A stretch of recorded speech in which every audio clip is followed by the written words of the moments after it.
কি হবে এখন? ঠাকুর দালানটা পরিষ্কার করে দেব? যাব না, না, বর্দিমা তো আমাকে বারণ করেছে।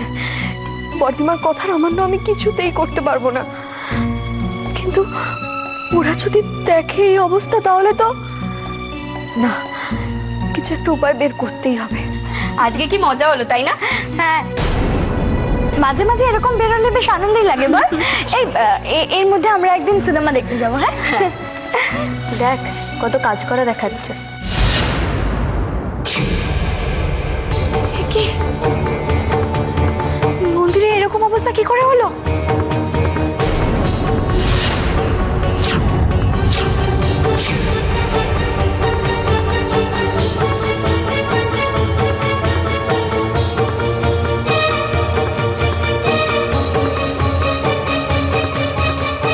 বর্দিমা, আমি বেরোনোর সময় রাধা মাধবকে শয়ন দিয়ে বেরিয়েছিলাম, তখন তো এরকম অবস্থা ছিল না।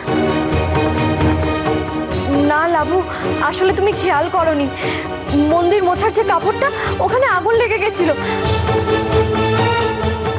আর আমি আগুনটা নেভাতে গিয়ে এত নিচে নেমে গেছো তুমি। আমার উপর রাগ মেটাতে আমার ঠাকুর ঘরটাকে এভাবে তছনছ করে দিলে। না বর্দিমা, তুমি কি বলছো? আমি কি কখনো এরকম কাজ করতে পারি? আমি তখন বুঝে উঠতে পারছিলাম না যে কি করব, আর তুমি আমাকে ঠাকুর দালানে ঢুকতেও বারণ করেছো। আমি কি করব বুঝতে পারিনি, আর তখন আমি তাই বলে তুমি এইভাবে জল ঢেলে দেবে? মানে মিস্তিমা, আমি জানতাম তুমি খুব বাধ্য। দিদি বারণ করেছে বলে এরকম একটা সিচুয়েশনে তুমি এরকম একটা কাণ্ড ঘটাবে? এত ছেলে মানুষ তুমি? না মিস্তিমা। কেন মিথ্যে কথা বলছো মিশ্রি? আচ্ছা, এর আগে তো তোমাকে বর্দিমা অনেক কিছু বারণ করেছে। তুমি কি বর্দিমা সব বারণ অক্ষরে অক্ষরে পালন করেছো? তুমি কি করবে বুঝে উঠতে পারছিলে না, তাই না? তাই আমাদেরকে জব্দ করার জন্য এই সব করছো। বর্দিমা, তুমি আমাকে আর একটু সময় দাও, আমি সব পরিষ্কার করে দিচ্ছি, আবার আগের মতন সব করে দেবো। খবরদার, আর কোনো নতুন নাটক করার চেষ্টা করবে না তুমি। আমার কুলদেবতার মন্দির এইভাবে অপবিত্র করে দিলে, জামা কাপড় কাচার ময়লা জল ফেলে দিলে সেখানে।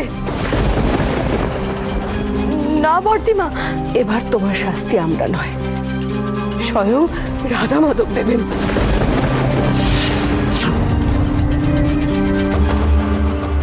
কিন্তু তার রোষ থেকে আমি আমার পরিবারকে কিভাবে বাঁচাবো? আমি কি করবো এখন? এটা আমি বর্দিমা, শোনো না। তুমি জানো না আমাদের রাধা মাধব কত জাগ্রত, আর তুমি ওখানে নোংরা জল ছড়েছো। দেখবে তোমার কি ক্ষতি হয়। আয় গুবলু। না লাবু, না।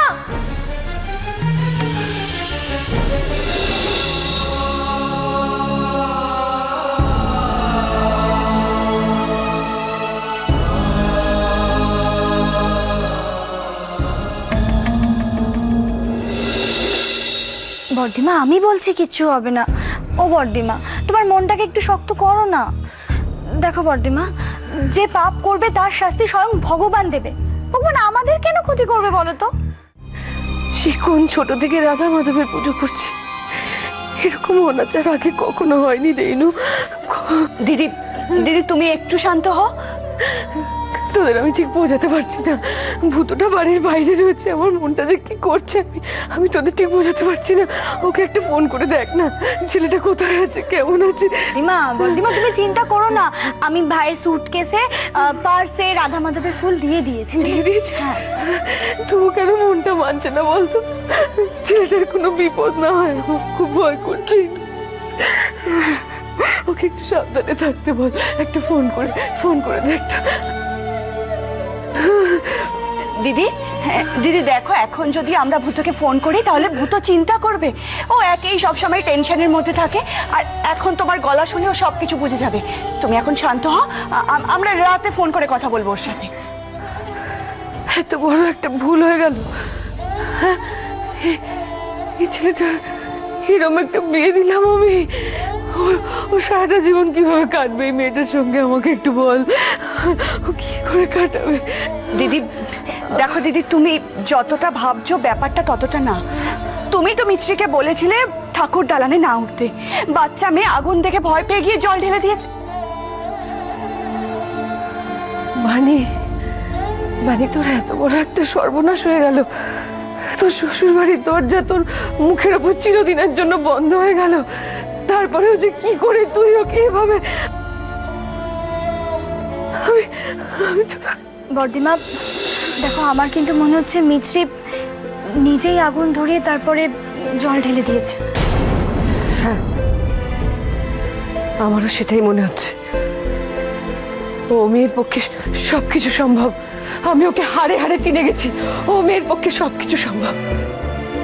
তোরা মিলিয়ে নিস, আমাদের পরিবারে আরো আরো বড় একটা ঝড় আসতে চলেছে, তোরা মিলিয়ে নিস।